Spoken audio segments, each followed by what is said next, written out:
Madam, Madam Mayor, whenever you're ready. You ready? Okay. Everyone, please have a seat. We're going to start our city council meeting.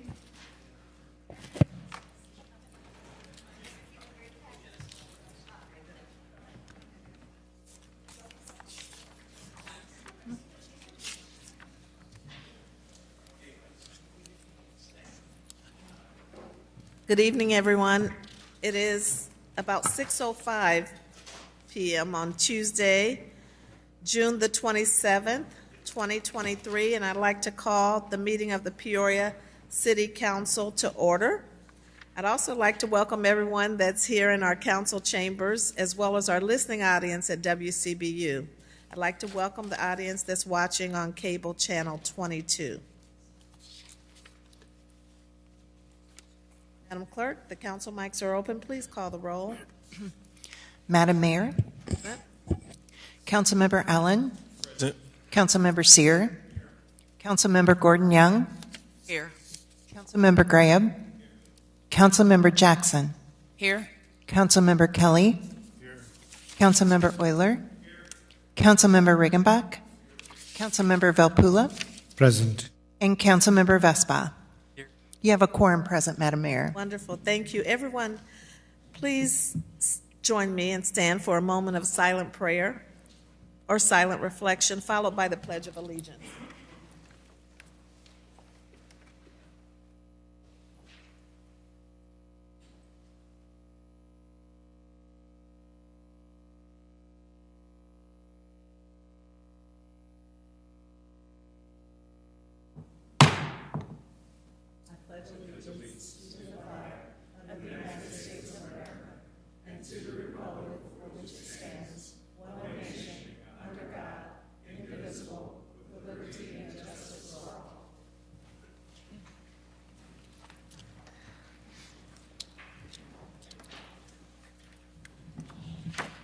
Madam Clerk? We have one proclamation. Okay. We have a proclamation today that is honoring the George J. Rothen Company Architectural Millworks 150th anniversary. Wow. We have Mr. George J. Rothen, former president, and is your wife Iris with you? Iris, Miss Iris is here. And then we have George J. Rothen Jr., the current president, and his wife, Marie. Is Marie? There you are. Okay. Our proclamation reads, whereas George J. Rothen Company Architectural Millwork, originally known as Rothen Planning Mill, was established in 1873 by George J. Rothen and has remained in the Rothen family since its inception. Whereas George J. Rothen Company Architectural Millwork is celebrating its 150th anniversary, and whereas they have produced ice boxes and bar fixtures for breweries, restaurant fixtures, and architectural millwork for residential and commercial buildings in Peoria and throughout the country.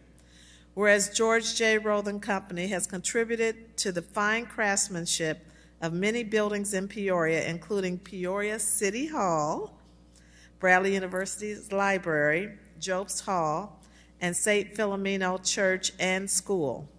Whereas George J. Rothen Company supplied fixtures to the city of Peoria, which were installed in Peoria City Hall when it was built 125 years ago in 1898, and returned 10 years ago to provide restoration work in the council chambers. Now, therefore, I, Rita Ali, Mayor of the City of Peoria, Illinois, do hereby celebrate the 150th anniversary of George J. Rothen Company Architectural Millwork in Peoria, Illinois.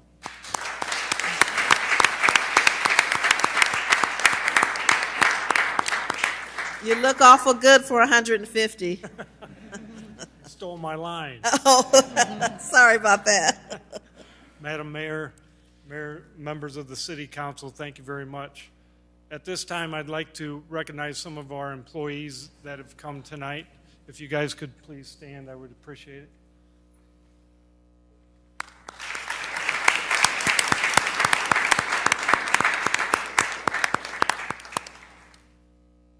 Our company was founded in 1873, and we still are in the same building that it started in.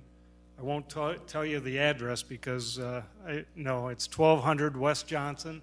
We're on the corner of Johnson and Webster, and it's awesome. It's great to be here. We thank you very much. We've done a lot of work in Peoria. We've done a lot of work in the Midwest, and we've done work on the East Coast and the West Coast. We currently employ 14 people, men and women, and union carpenters as well.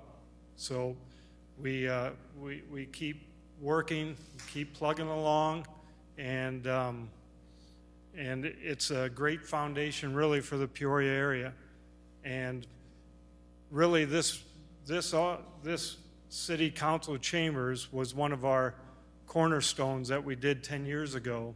And oddly enough, or not oddly enough, but interestingly enough, back in the left corner when one of our guys was doing the work, he unveiled a letter that was from one of the employees or whatever, or the people that originally built the building, and we found that letter behind one of our wall panels. And we actually did the wall panels and did the whole council chambers and the whole building at its inception. So for a tune of $18,000 way back when. Wow. So anyway, we appreciate the recognition. We don't really, we kind of fly under the radar. George Rothan Company does. We're still an architectural millwork firm, and we still pump out about $2.5 million in sales a year. And we are very grateful to the city of Peoria, Bloomington, and all the other cities in between. So thank you very much. Mr. Rothan, I grew up at 1208 West Johnson Street, which was one house away. Yeah. Yes, and I have fond memories of playing games in the lumber yard. You actually donated a lot of wood for our dog houses, community projects, and yes, thank you for your wonderful service to Peoria. They'll stop down and pick up stakes for their tomatoes and things like that and walk by. So we still consider us part of the neighborhood. So that's great. I'm glad you said that. Thank you. Thank you for very your much. service.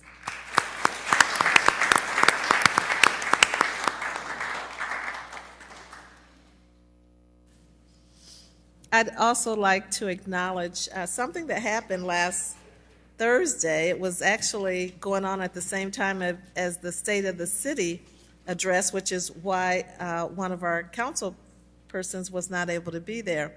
The West Bluff Council bestowed their prestigious Pillar of the West Bluff Award upon Councilman Chuck Graham at their June 22nd meeting.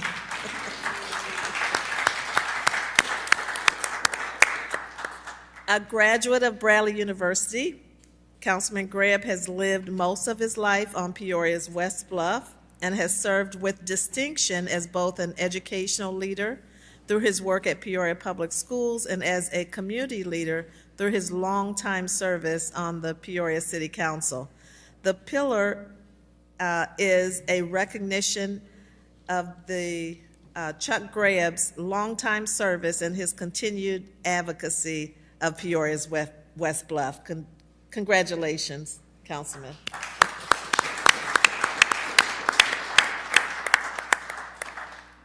Madam Clerk. We are at the approval of the minutes. Councilmember Riggenbach. Thank you, Madam Mayor. I move to approve the minutes of the joint town board and city council meeting held on June 13th, 2023 as printed. Seconded by Councilmember Allen. Any questions? Please cast your ballots. Motion passes unanimously. Madam Clerk. We have two public hearings. The first one is 23-215 is a public hearing regarding the annexation of 1602 East Boy Scout Road, Chillicothe, Illinois. May I have a motion to open the public hearing? Moved by Councilmember Kelly, seconded by Councilmember Valpula. Please cast your ballots. Motion passes. Do we have anyone present that wants to speak at the public hearing regarding the annexation of 1602 East Boy Scout Road, Chillicothe, Illinois? Okay. Second call, is there anyone present that wants to speak to this annexation of 1602 East Boy Scout Road in Chillicothe? And third and final call, is there anyone present that wants to speak to the annexation of 1602 East Boy Scout Road in Chillicothe? Then I would ask for a motion to close the public hearing, moved by Councilmember Euler, seconded by Councilmember Sear. Please cast your ballots. Motion passes unanimously. Madam Clerk? The next public hearing is 23-216, a public hearing regarding the amendment to the annexation of 2700 West Altorfer Drive, Peoria, Illinois. May I have a motion to open the public hearing? Moved by Councilmember Valpula, seconded by Councilmember Kelly. Any questions? Please cast your ballots. Motion passes unanimously. Is there anyone who wants to speak to the public hearing regarding the amendment to the annexation of 2700 West Altorfer Drive in Peoria, Illinois?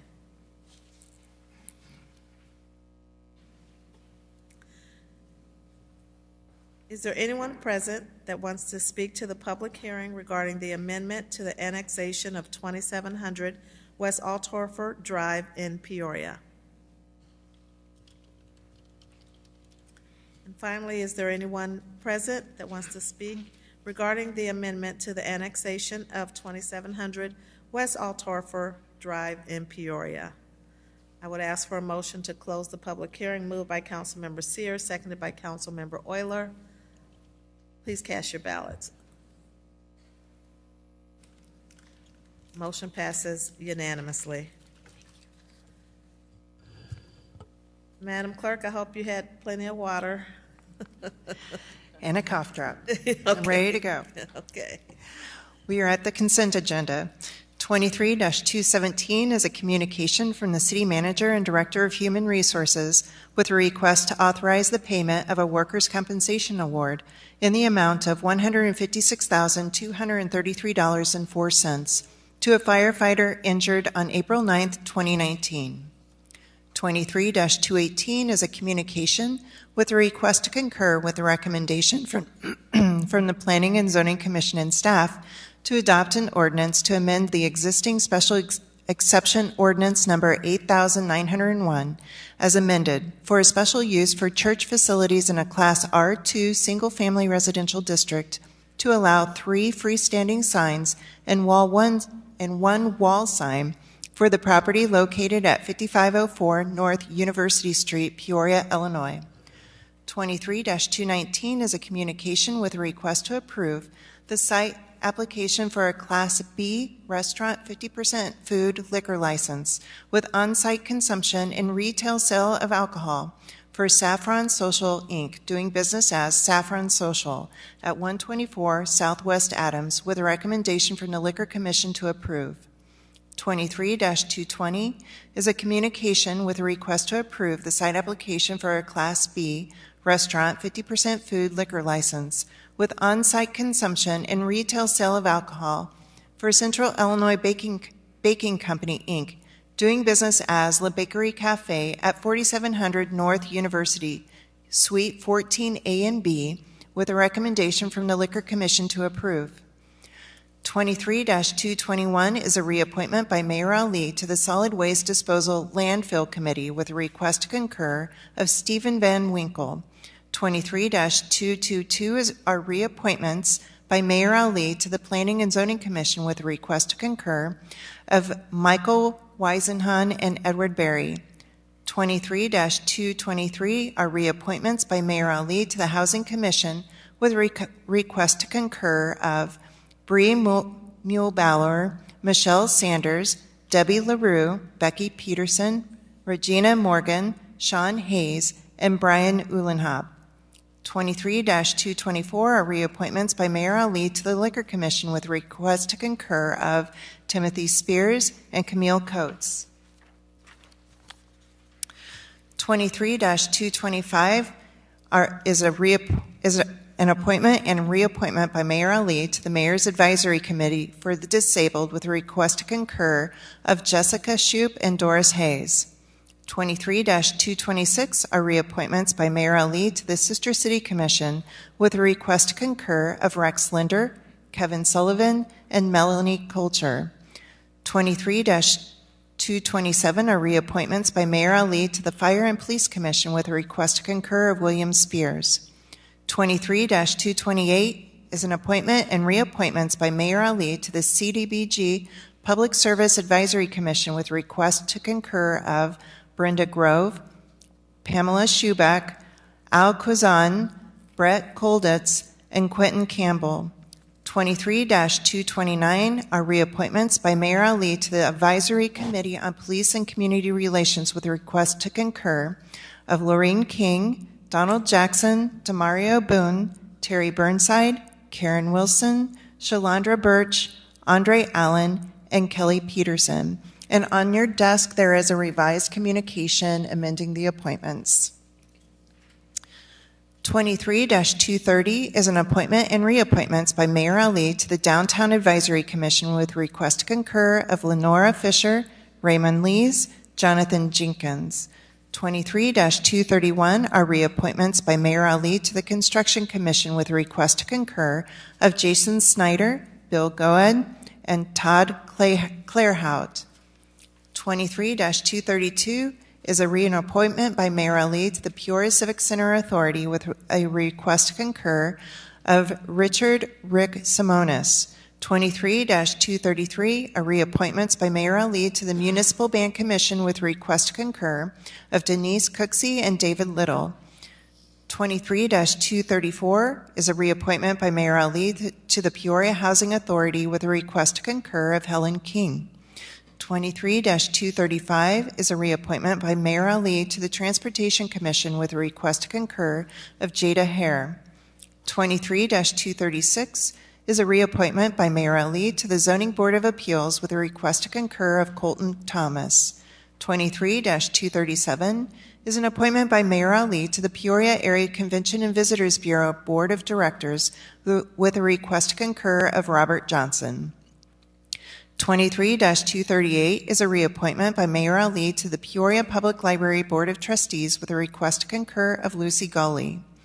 23-239 are reappointments by Mayor Ali to the Public Arts Advisory Commission with a request to concur of May Gilliland Wright, Richard Zuckerman, and Carrie Braggs. 23-240 is an appointment and reappointments by Mayor Ali to the Tourism Reserve Fund with a request to concur of Gregory Wilson, Bernice Gordon-Young, and Kieran Velpula. 23-241 is a reappointment by Mayor Ali to the Historic Preservation Commission with a request to concur of Jeffrey Smith. Almost there. 23-242 is a reappointment by Mayor Ali to the Fire and Police Commission with a request to concur of Alexandria Lynn Pearson. 23-243 is a reappointment by Mayor Ali to the Springdale Cemetery Management Authority with a request to concur of Pamela Johnson. And finally, 23-244 is a communication from the City Manager and Finance Director Comptroller with a request to receive and file the month ended April 30th, 2023 unaudited financial report. And that concludes your consent agenda. Thank you, Madam Clerk. Are there any items to remove from consent? May I get a motion to approve the consent? Moved by Councilmember Euler, seconded by Councilmember Sear. Any questions? Councilmember Allen? Thank you, Madam Mayor. Just for clarification, Corporation Counsel Hayes, is it okay that we vote on an item that we are being appointed to for this particular matter, sir? Yes. because you're appointed by this board as its emissary to a not-for-profit entity or board, you can actively vote in both venues without restriction. But it's because you're the city's appointee to that board. Thank you. Thank you, sir. Thank you, Madam Mayor. Welcome. Any other questions, comments? Please cast your ballots. Motion passes unanimously. Madam Clerk? We are at the regular agenda. 23-245 is a communication from the City Manager and Director of Public Works with a request for the following. A, to approve a contract with Color Ad Inc. for the Downtown Wayfinding Signs Project in the amount of $620,603, with an additional authorization of $62,397 for contingencies, for a total amount of $683,000.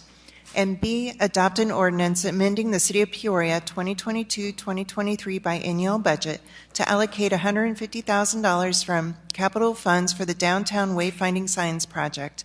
And this item requires a two-thirds vote of the council members voting, no less than 6, and we need 2 separate votes, please. Okay, thank you. Mr. Manager? Thank you, Madam Mayor. I'd like to turn the floor over to Public Works Director Powers to walk through the rationale for the recommendation as well as the reason for the budget amendment. Thank you, Mayor, Council, Mr. Manager, I appreciate it. So I know there was a question in regard to this particular communication that came from a council member, and I did my best yesterday to try to elaborate why we went about what we did in an email. Then I got another call today saying, oh yeah, but it's not the complete contract amount, it's just the construction amount. Well, in my attempt to eliminate confusion and stay on point of this being a construction issue, which is where we're seeing most of our inflationary issues being the impact, we addressed the RFP amounts that came in specific to what was budgeted in the CIP for construction, hence increasing that amount when that response came back. We did not culminate that into the overall project because our engineering is staying within budget. We're not struggling there. So what we didn't want to do was spend all of the CIP allocated dollars, come back to you as if we had overspent the CIP in total, when in fact we were on track in spending our engineer dollars. Hence the wording that you see in this council communication.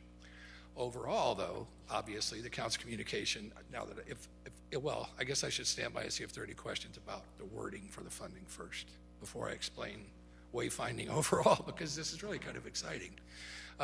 Unless you want me to just continue, Mayor, and do it all. All right. So obviously wayfinding has been being discussed since I've been here, going on 4 years in September, believe it or not. I can't believe it. It's a long time. And this is going to put us on the map in the wayfinding area and actually start it. We had the pilot, it was very successful. The RFP went out. I believe there were 6 bidders.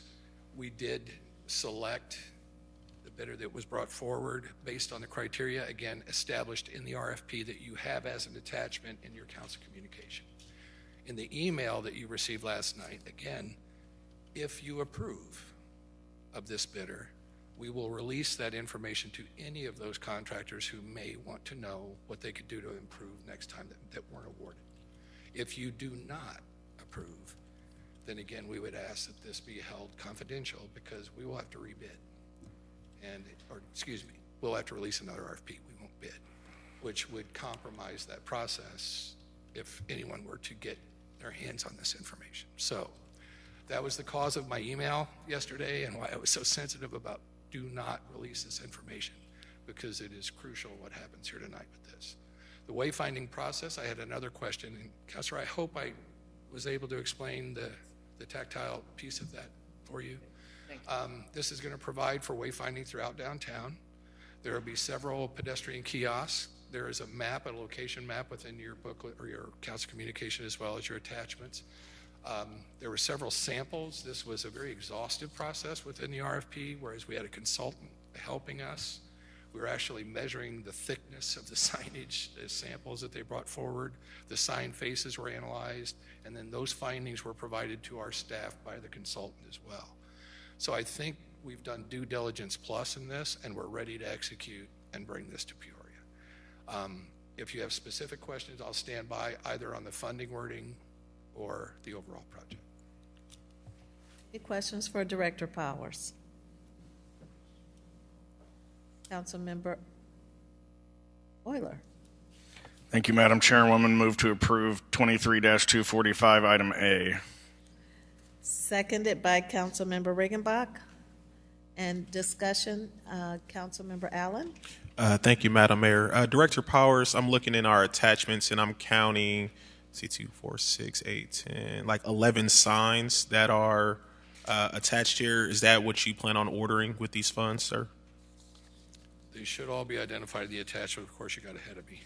So, so there's 11 signs featured here. So for the person listening right now, why is it so expensive to make a sign? $600,000 for 11 signs? I mean, So it's the signage, the content, the technology behind it. Keep in mind there's going to be QR codes and technology. Gosh, there's a lot of this. Where they're located, meaning we're going to have to do borings underground, within sidewalks where there's utilities. So it's not just the sign. okay, so it's not just a sandwich board that's going up. This is a project, and these are kiosks. And there's going to be a QR code, frankly, where you can scan this code, and this database will be updated regularly. We just got to figure out by whom. We're thinking, I don't want to say so because they may not. There will be an entity that will keep that database current on what businesses are in the area and how they're located. And actually, as I mentioned to Councilor Gordon Young today, we could actually create something along the line that we can't go tactile because there's really no common standard for Braille or so on these signs. But you can actually incorporate sound and do like audio tour and direction and so on. So it could be a little interactive. And we are, I guess, in the infancy enough in the design phase of this enough that we can still incorporate those things, which isn't cheap. And then, of course, there's inflation. The initial bid amount, meaning that's why we're doing this budget amendment, we were at 500-some thousand. And just in that time, the short 2 years, materials have just skyrocketed. The majority of this is going to be the contractor cost to have them installed. Now, I appreciate that additional context and to hear that they will be interactive and possibly being able to, give sound and things of that nature. So that's good to know for, again, just seeing the amount, you just think of maybe just a regular sign going up and say, why is it so expensive? But it's a little bit more in depth than just. And again, location. Some of these signs will actually take a Vector truck to use like a hydro blow to get the foundations put into the sidewalk, because we have so many utilities buried downtown. You just figure you walk sidewalks, you have everything from vaults to electric to water to sewer and it's, again, you just got to be careful as you're digging. That's very costly. And I know we did receive a point of concern regarding the visibility of the signs for those who may be visually impaired. Was that factored into the decision of design or when you're working with the consultant on this?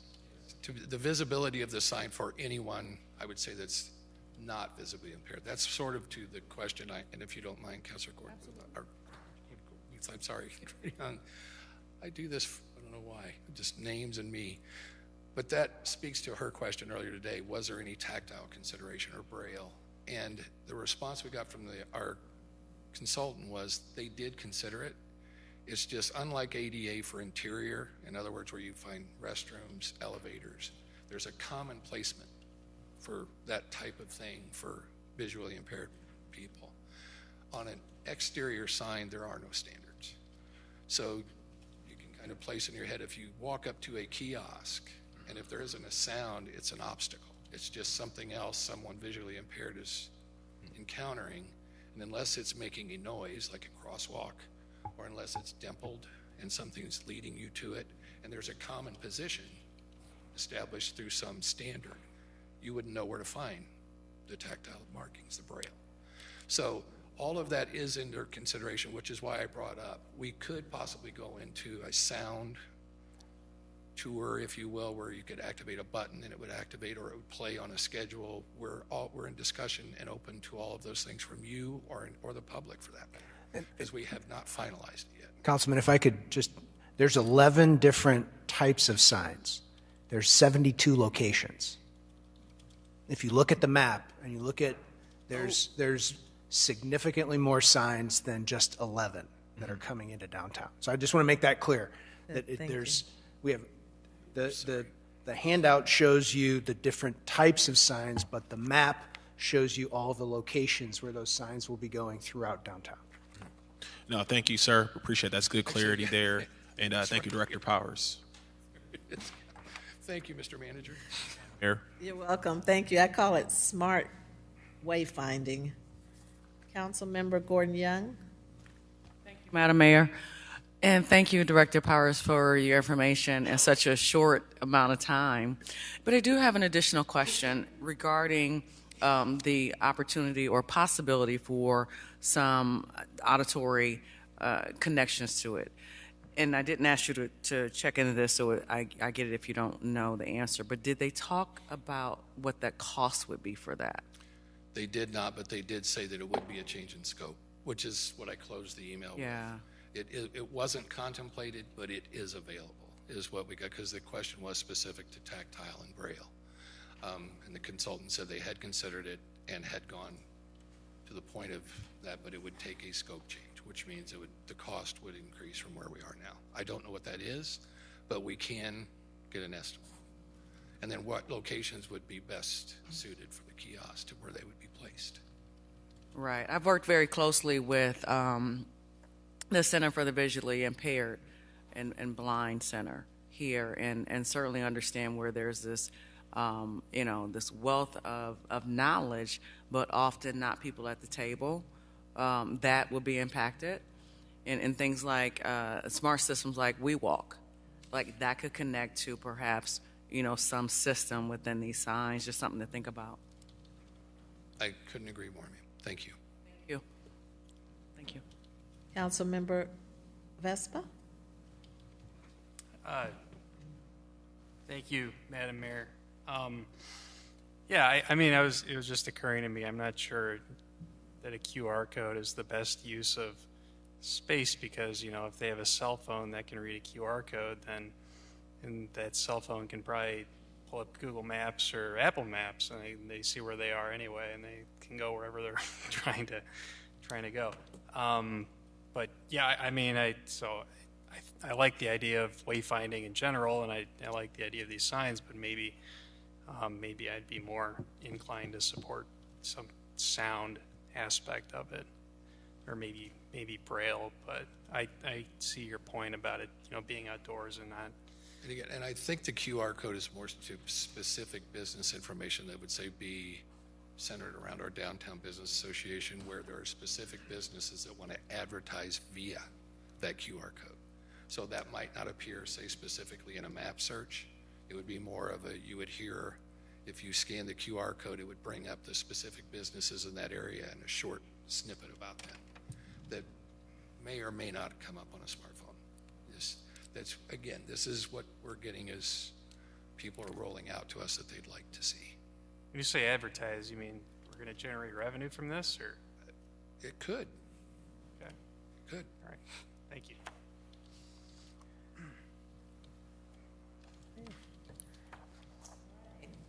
We have a motion and a second on item A. There's no more discussion. Please cast your ballots. Motion passes unanimously. Councilmember Euler? Oh, sorry about that. There you go. Move to approve item B. Seconded by Councilmember Sear. For Kelly? Thank you, Madam Mayor. I would just like to reiterate, if we're not sure about this, something that Director Powers said. First of all, the total budget for this that we approved was $696,000. Okay, that included what we're talking about tonight. But it also included the engineering, et cetera, that the Public Works Department has been responsible for. They came in exactly on budget. Okay? The only increase here was from the bids that came in from the various vendors. So just to make sure that we're aware, Director Powers and his staff are doing a very good job in holding the line in these inflationary times. Thank you, Madam Mayor. Good point. Thank you, Councilman. No more questions. Please cast your ballots. Item B passes unanimously. Thank you. Thank you, Director Powers. Madam Clerk? 23-246 is a communication from the City Manager and Director of Community Development with a request to concur with recommendation from the Planning and Zoning Commission and staff to approve a resolution approving an annexation agreement, including a subdivision plat for the property located at 1602 East Boy Scout Road, sometimes also known and referred to as 918 East Boy Scout Road, Chillicothe, Illinois. And on your desk, there is a handout with a revised communication and annexation agreement. Mr. Manager?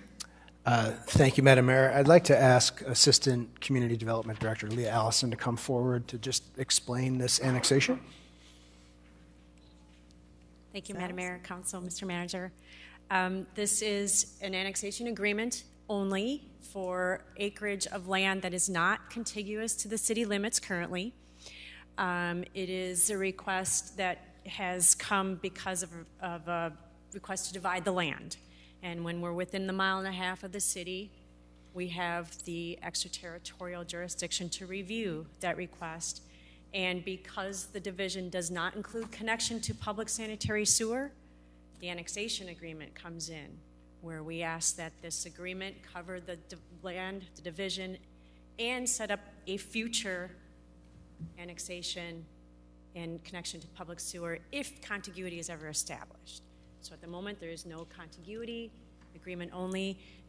The yellow sheet just adds a revised agreement to clarify that the subdivision regulations are under the jurisdiction of the city only, not the county of Peoria, which the county is in agreement with. It just falls to the city.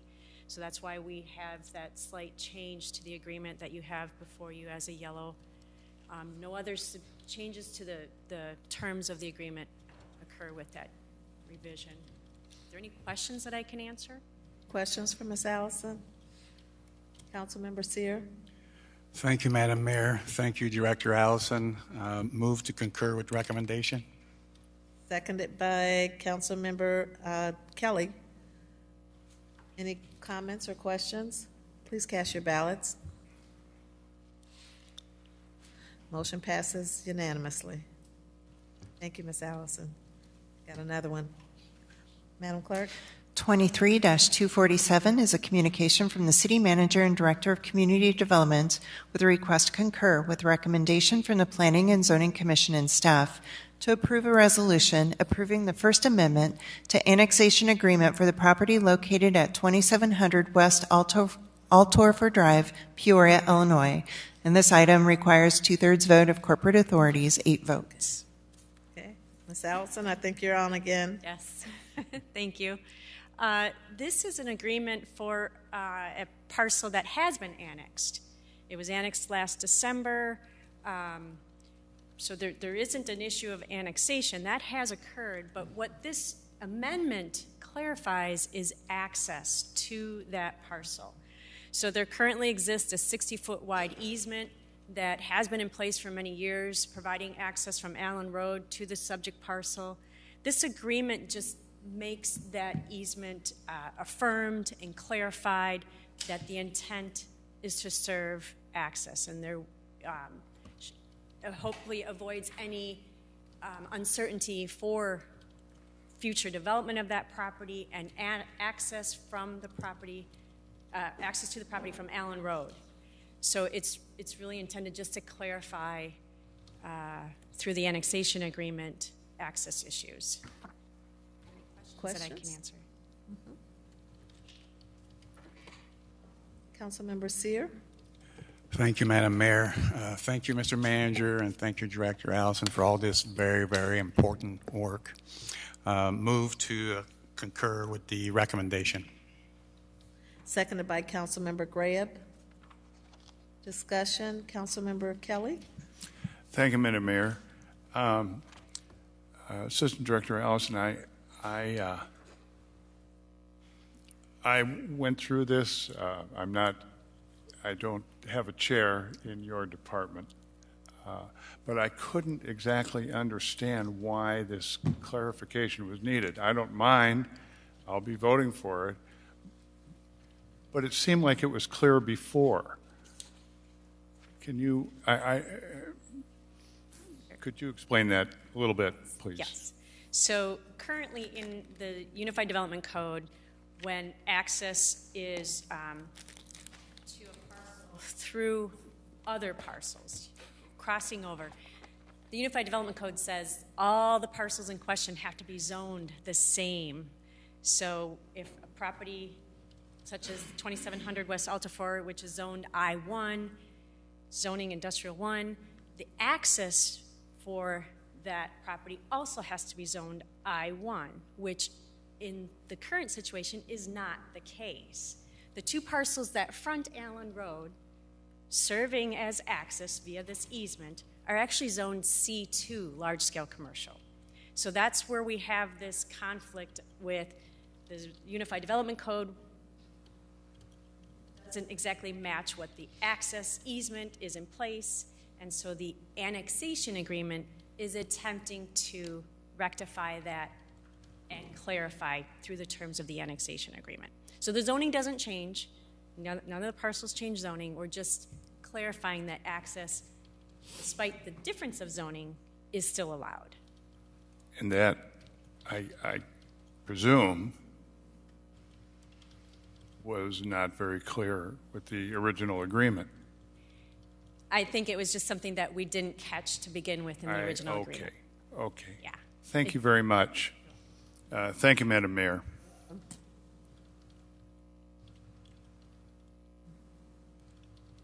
Okay, we have a motion on the floor. No more questions. Please cast your ballots. Motion passes unanimously.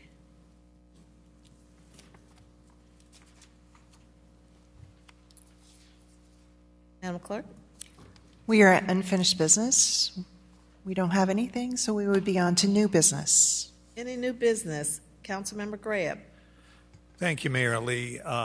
Director Doolin, could you approach the lectern here?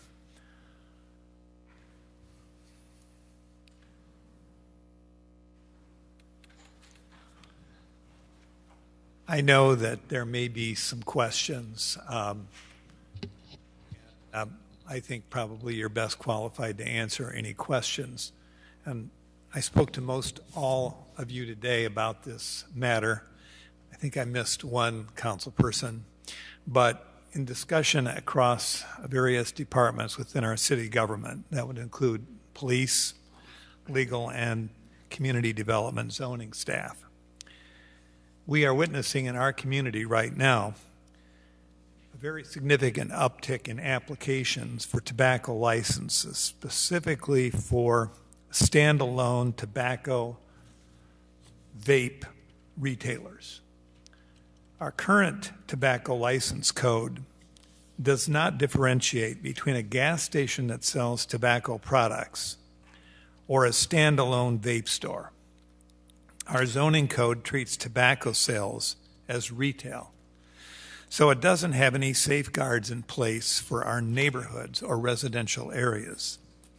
The only distance requirement in our city code for a tobacco license is that it can't be located within 350 feet from a school. With all of this in mind, I would like staff to look at some recommendations and modifications to our code that would prevent the oversaturation of these businesses in our city going forward. After talking to our community development director, I understand this will take staff a little bit of time to bring back to council. While staff is working on the changes and recommendations, I would like staff to bring back an ordinance next meeting, our next regularly scheduled meeting, placing a temporary moratorium on the issuance of tobacco licenses while staff works on bringing the code changes forward.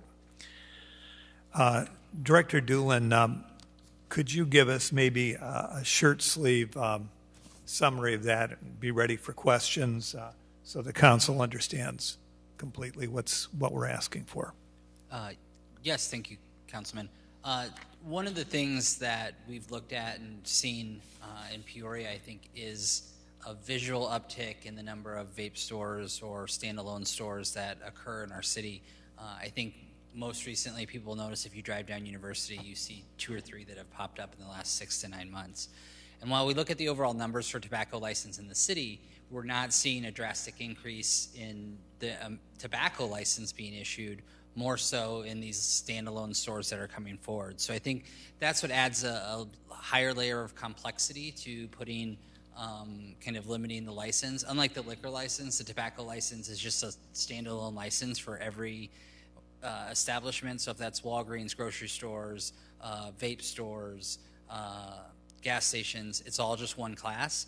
And the way that the zoning code approaches it, unlike other uses, is that it's just a retail location. So you don't have the special use process. You don't have other distance requirements that you might have in place. So I don't believe it's as easy as just bringing a quick ordinance back to council in 2 weeks that kind of go over that. I think staff needs to work with our legal department and our police department to see what's our best path forward to be able to ensure that our neighborhoods are protected and our commercial districts are protected from 4 or 5, 6 of these stores going in one stretch. But also still, hopefully making sure that we have a friendly business environment in our community. So I think that's why it'll take a little longer. I think we could probably have something in August back to you with some recommendations and a first reading to look at of how we best think we'd approach it. And then that would give you guys all time to also reach out to staff with suggestions or questions you have.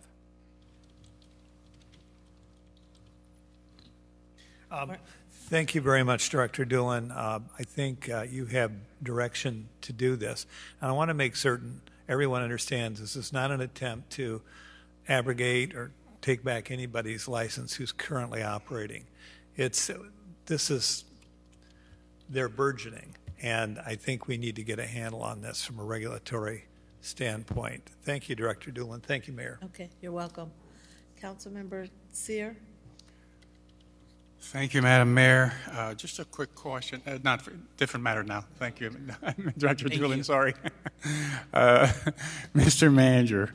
What would be the procedure to remove item 23-244, which is the budget, from the consent agenda and have it being their own item, maybe just in the regular meeting? I think the next 18 months or so we'll have some very important meetings, and I hope and I pray that all my colleagues will know the budget very well. Obviously, I like numbers, so it's easy for me to read that. But I think we're going to have some very important meeting. I'd love an opportunity to ask Director Craddy some questions. I know we can pull it out, but I believe it'd be great to have just a separate outside the consent agenda. And I don't know if my colleague would agree with that, but just give us an opportunity to move on with the consent agenda and then really talk to Director Craddy about any type of question we would have about the finances, especially the next 10 or 12 months. Be happy to put it on the regular agenda going forward. Thank you very much. I hope it's okay, Madam Mayor. It's absolutely okay. Thank you. Councilmember Jackson? Thank you, Madam Mayor. I think a couple weeks ago I had expressed some concern about the situation with regards to liquor licenses. I first would like to commend the police chief on stepped up efforts with regards to the situation downtown. But in light of this recent homicide, Chief, if you wouldn't mind, could you just give us an update, sir, on what's been going on over the last couple of weeks in your efforts? Thank you. Good evening, Madam Mayor, Council, City Manager. Update on last night's homicide. We did make an arrest at about 1 o'clock today. We arrested 23-year-old Tremere Pate on that, and he's been charged with, 1 second here where I pull it up, first-degree murder and attempted robbery on that. We're still working the previous juvenile homicide. So anybody who hears this outside of this council chamber, where any information that can be shared, tip 411 is available, Crime Stoppers. You could always call the police department. We're still following up on some leads on that one. June 16th, we did a press conference in front of the federal building there on Main and Monroe. We've assigned since then 10 officers along with a sergeant to be assigned Tuesday through Saturday, 8:30 p.m. to 4:30 a.m. Throughout those days, specifically Friday and Saturday nights, they are specifically assigned to the downtown. Other days of the week, we assign them to do some other things that we need done in our hotspot areas. But Friday and Saturday nights specifically assigned to the downtown. We've added 5 extra light towers down there, so if you've been down there, you see it's well lit up. The federal building has worked with us to add some large visual no trespassing signs as well. This past week, as of June 2nd, we made 4 arrests in the area. We seized 2 guns, 31 cars were stopped, 35 tickets were issued. A lot of great feedback from the community. The officers are out there. I was off this last week on a vacation with my son, but the previous week I was out there that weekend. The business owners were very happy, the pedestrians and our visitors that were down there. Same thing is the same feedback I got from our officers is that, again, the people that were coming down to visit our downtown were very pleased to be able to walk down the sidewalks. The business owners were very happy that the police, the presence and the control of the area. That's basically it. We'll continue to do that. We're going to move some of the lights around, and we'll continue to be out there as a presence, and we'll be out here for the remainder of the summer. Thank you very much, Chief, for the update, and I would just like to thank the Corporation Counsel for his efforts, too, as we continue to kind of monitor the situation. Thank you very much. Thank you.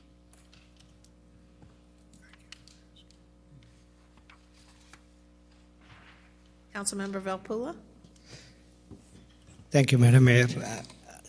This is about the technology industry grant that we've been working on, and I'm happy to say that it will be released to public on Thursday, the 29th. Just to give a background on it, we started a discussion to make it a biotech grant. We wanted to leverage the booming healthcare in the city of Peoria.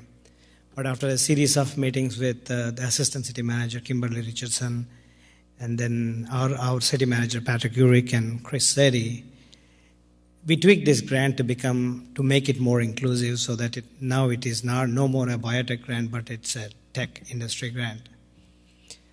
So, however, this grant, it aims to support innovation that includes agricultural technology, biomedical technology, medical technology, and other forms of technological advancement. The primary objective of this program is to foster the growth and development of these industries. We wanted to provide financial assistance in the range of $10,000 to $25,000 per company.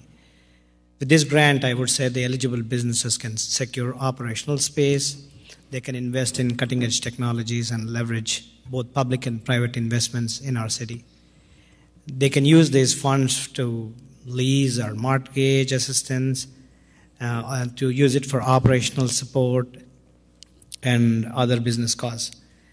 And I wanted to thank you, Madam Mayor, and all the council members who supported this initiative. I believe that together we can forge a thriving ecosystem that fosters innovation that shapes the future of biotech and related tech space in Peoria. Thank you, Madam Mayor. Thank you. Thank you for your leadership on this initiative, Councilman. Any other new business? Councilmember Graham? Thank you, Mayor. Corporation Counsel Hayes, this is not a multiple choice question. This is an essay response question. Where are we with the CO2 pipeline? There's much consternation and concern in our city. Could you give us an update? I appreciate the opportunity to do so. And I'd be remiss if I didn't mention what you said was, to do an essay response. And what I heard for the first time in my life is go ahead and go on and on. So here we go. That said, I'll keep it crisp. So we have reported to council directly with regard to the hearing in Iowa that the Pipeline and Hazardous Materials Safety Administration held, as well as on the filing by Wolf Carbon Solutions with the Illinois Commerce Commission. And we've made a recommendation, and I think it's nearly a point of insistence that we intervene at the ICC on the Wolf Carbon Solutions matter. I want to explain why I'm so strident on that matter. About a year and a half ago, the ICC prevailed in an appellate case on an oil pipeline that comes through Illinois. And then the pipeline operators asked to expand a number of those permitted areas for the pipeline to include pumping stations, which is a far different use, particularly from a local government perspective. And in an appellate decision that just came down a few weeks ago, the appellate court held virtually that those opponents to that expanded use had virtually no opportunity to oppose it. And the ICC was correct to grant the permit on summary proceedings because that expansion was a natural evolution of the original authorization. As many of you know from reading Deputy Corporation Counsel's reports, the Wolf Carbon Solution application does not include the spur to the bioenergy plant in Peoria presently, but they've indicated that they didn't include that because they don't presently have an agreement with bioenergy, which is a possibility. Given all the money at play, entities that produce carbon dioxide fear, and I think legitimately so, that in the future they're going to have to pipeline their material someplace in order to stay in business. But there's so much incentive money involved, they're foolish not to look at that as an opportunity. I think we have to look at that as a near inevitability, and in order to maximize our ability to defend the sensibilities and the public health and safety of the citizens of the city of Peoria from what might occur with pipeline permitting within the city of Peoria if that application expands, we have no other choice but to intervene at the ICC at this point to keep our foot in the door. We'll also be able to achieve some practical outcomes that are very important. Our fire response department is the finest, clearly, in central Illinois, and many departments from far and wide in our region are going to rely on us if there's a catastrophic event. We're not going to be in a position to tell our well-trained department not to go assist a neighbor in need. And if that happens to be this failure of this pipeline, we need to be at the table from the outset of this with the ICC, making certain that industry is responsible with regard to its obligations with regard to public safety response if this pipeline does proceed. And so to put ourselves in the best position to defend the health and safety of our citizens and to make certain that our personnel are able to lend their expertise in a way that doesn't necessarily jeopardize them, we need to be at the table from the beginning of the Wolf Carbon Solution matter and seek to intervene.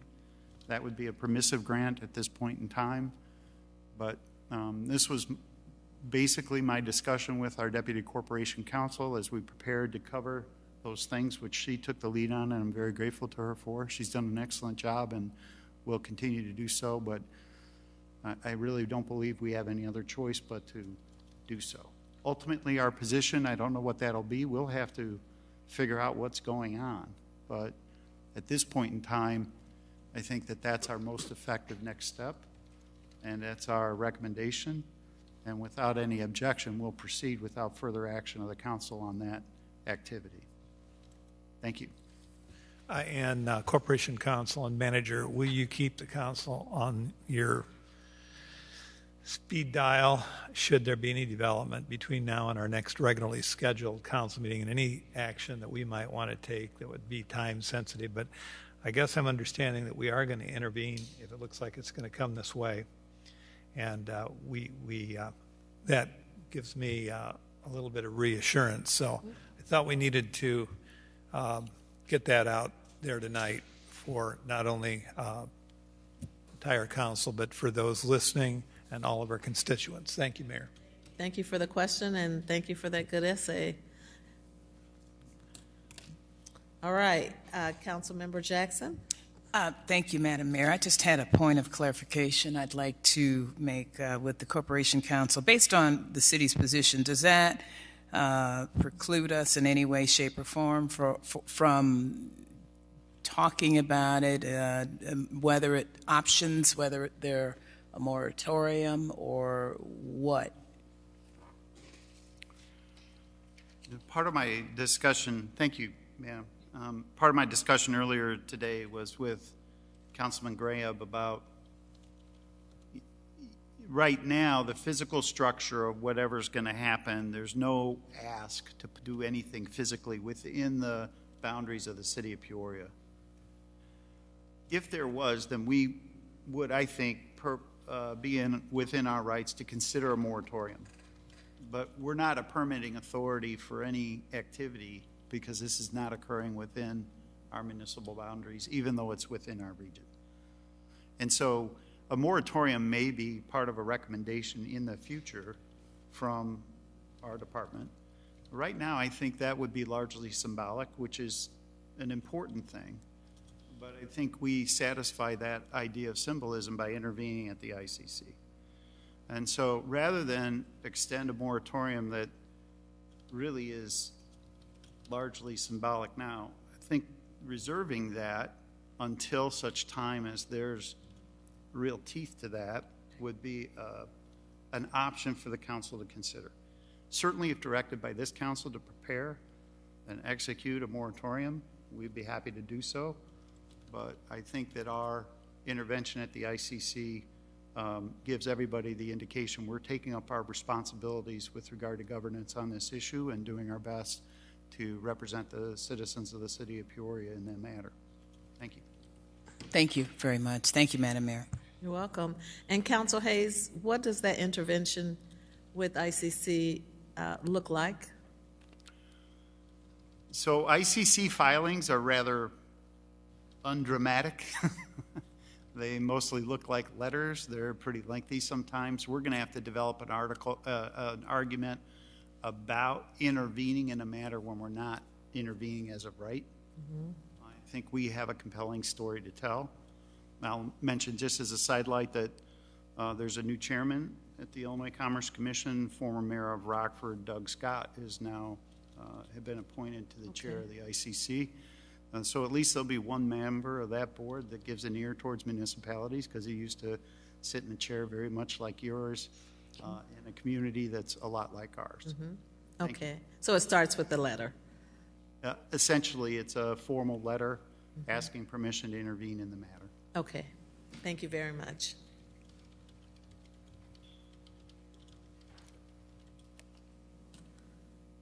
Okay, Madam Clerk. We are at citizens' opportunity to address the City Council and Town Board. We have 3 citizens. Ginger Adams. Ms. Adams.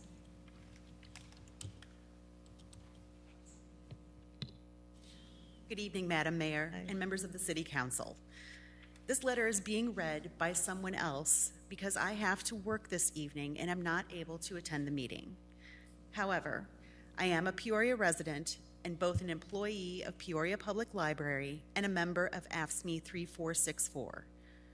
I want to share with you some information about wages and changes at Peoria Public Library in the last decade, since you've already been aware of our current contract negotiations with Peoria Public Library. Some people may think if we don't like our current pay rate and working conditions, we should find another job. They may also say, we knew about the pay and the hours when we took these jobs. Not only is this a statement that implies it's all right for someone to make low wages that aren't livable, that's what is happening in many cases. For most staff at Peoria Public Library, we fall into 2 groups: those who did know about the pay and the hours when they took the job, and those who took the job at a time when our pay was above minimum wage and we had different hours of operation. For those who belong to the first group, when they took the job, they saw it as a way to get their foot in the door and later get promoted, or at least to have a job until they found another job with better pay and/or hours. A great deal of our employees who have been hired in at the library in the last 5 years have not stuck around because they have found better pay elsewhere. This creates a revolving door effect where we always have people in training and fewer people who master their skills. This also leads to patrons seeing different faces each time they visit and not making that one-on-one connection that patrons used to be able to make with staff. For those who are hoping to get their foot in the door, they are finding this difficult since you can't move up to certain jobs without a bachelor's degree, and for others, without obtaining a master's of library science degree. With the starting wages for our lowest pay grade, finding the money to pay for these degrees will be difficult. Finding the time will prove even more difficult if they have to work more than one job to pay their bills. I also mentioned that there is a group of us who were hired 11 years ago or longer. For us, we did know the hours and the pay at that time. In 2011, before all of our buildings reopened from their remodels, and before our North Branch opened in May of that same year, Illinois' minimum wage was $8.90 per hour. Starting pay at Peoria Public Library for our lowest pay grade was $11.50 an hour, or $2.60 above minimum wage. Starting pay for our highest pay grade, librarians who must hold a master's degree in library science, was $19.20 per hour, or $10.30 above minimum wage. Also in 2011, all of the Peoria Public Library buildings operated with summer hours. From Memorial Day to Labor Day, all Peoria Public Library locations were closed on Sundays. Only one building was open on Saturdays during this time frame, and that location opened an hour later and closed an hour earlier. Staff were able to work from 10 to 5 and still be paid their normal 9 to 6 rate of pay. This one building that was open on Saturdays during the summer was staffed by employees from all locations, and not just the staff permanently assigned to that location, to allow all Peoria Public Library employees to have some summer weekends free to enjoy. We are now in 2023. Minimum wage is $13 an hour. Our starting pay for our lowest pay grade is $13 per hour. Entry-level pay for our highest pay grade is $21.09 per hour, or $8.09 above minimum wage. Summer hours disappeared when our buildings reopened and the North Branch opened its doors. We're working more and not for much more money. I hope you can see that not only has this rate of pay at the library not kept up with inflation, but staff are expected to give up more of their time on weekends than before, all while doing it at a low rate of pay. I've created a chart with a breakdown at the rate of pay at Peoria Public Library in the last 13 years. If you allow it, it can be distributed to each member of the City Council. It paints a clear picture that funds are very flat and something has to give. Thank you for your time. Katie Baumel, Reference Assistant at the Lakeview Branch of the Peoria Public Library. Thank you. Now we have Nick Fermont.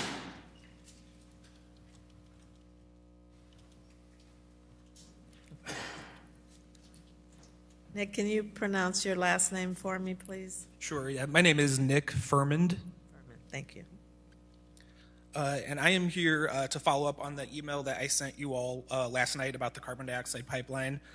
I'll just, kind of recap for folks who might be listening and are not up to date on the issue that this proposal is for risky and dangerous infrastructure that would allow polluting industries to continue polluting as normal with a promise that they can bury their pollution somewhere else, and that currently the federal regulations are under review due to a recent explosion of a similar pipeline in Satarsha, Mississippi. As was noted, the company Wolf Carbon Solutions has already filed the application with the ICC. and they're still reserving the right to build a spur through the south end of Peoria. And I think it's promising to hear that the city, does want to enter into the process as an intervener. I think I would love to learn more about, the position that you all want to take and what your interests and what your, strategy is with that. However, I think, excuse me, that air pollution today is just killer, so I'm a little, excuse me, yes. However, I think that I don't necessarily agree that to pass the draft moratorium that was given to you all in May by my friend and colleague, Doris Coaster, I don't think that moratorium would simply be symbolic, and I don't necessarily agree that it makes sense to wait until some construction has started or there's some more movement on that. And I just want to note that the Peoria Park District has already gone forward and taken a leadership role in protecting our land and our residents' safety and passed a moratorium on pipeline construction on their property, and I would urge the City Council to follow their lead. Thank you. You're welcome. And Warth Muhammad.